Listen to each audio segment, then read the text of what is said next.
Welcome to the Learning Pines YouTube. We hope this video helps.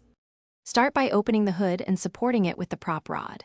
Use a 10 mm socket, a flat trim tool, and a panel clip remover to access the grille fasteners safely. Remove the 3 10 mm bolts along the top edge and the 2 plastic clips with a flat tool. Keep fasteners organized in a tray.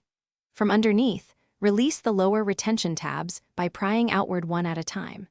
Disconnect any emblem wiring by pressing the locking tab and pulling straight out. Then set the old grille aside on a soft surface.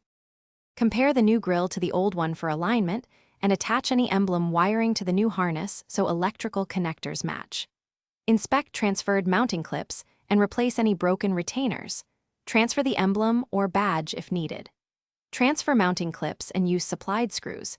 3 10 mm bolts and 2 7 mm screws are typical for F150 models, though some trims use additional plastic rivets. Lubricate rubber weather strip with silicone spray and align tabs before pushing the grille into place to prevent pinched seals and ensure even fit.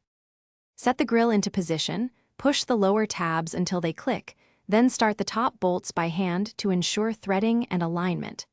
Reinstall the plastic clips and then hand thread remaining fasteners before torquing.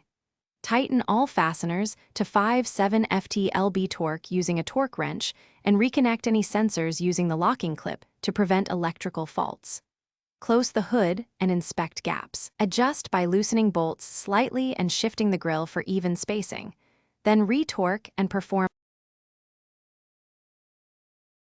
Thanks for watching. Consider subscribing if we helped you.